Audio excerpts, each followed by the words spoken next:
What's the difference between boa and python? Well, it's not just that one is green and the other is brown. They are completely different species of snake with different temperaments, behaviors, and even venom. In today's matchup, we put two of these snakes in the ring. Let's bug battle. Boa vs. Python edition. First up, some background info on our two fighters. Both boas and pythons belong to the family Boidae, but they are not closely related.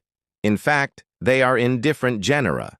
The two are so different that for a long time they were classified in separate families. Today, scientists recognize 5 genera in the boa family, Boidae, which includes 29 species and are mostly found in the Americas. The genus responsible for the constrictors known as anaconda and boa comes from the word boidae, meaning to strike, and the name given by the locals to the tree-dwelling species, the green, brown, and black tree boas. The 5 species of python are divided between 2 genera and can be found in Africa and Asia. The larger genus, Python, contains 4 species, while the smaller genus, Morelia, contains just 1 species, the reticulated python. When it comes to size, the winner is clear.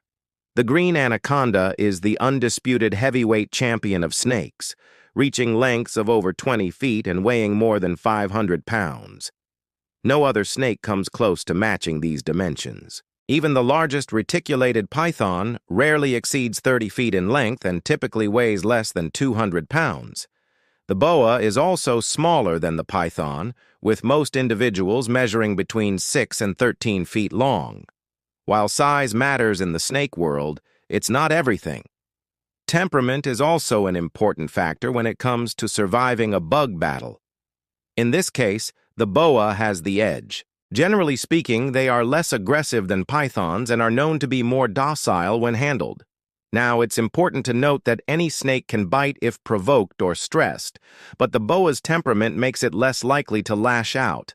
Pythons, on the other hand, have a reputation for being more defensive and aggressive, especially when they feel threatened or are protecting their eggs. If the python feels cornered, it may become more aggressive and potentially dangerous to humans.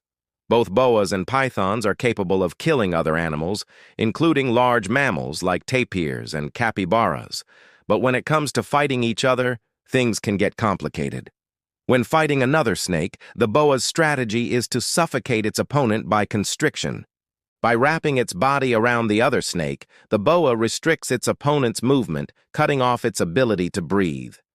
Pythons, on the other hand, have a more varied approach.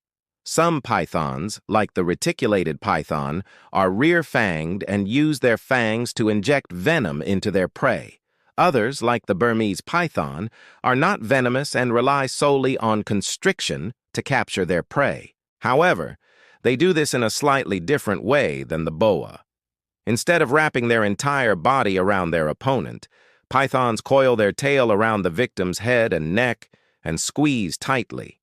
This allows them to immobilize their prey quickly and efficiently without expending too much energy. Ultimately, there is no clear winner in a fight between a boa and a python. It would depend on the size of the individual snakes and their fighting styles. However, one thing is for sure, it would be a bug battle for the ages. Thanks for watching. If you enjoyed this video, stay tuned for more bug battles. Also, if you've ever wanted to see a super slow-motion video of a snake eating a mouse, then you should definitely check out this video. See you next time.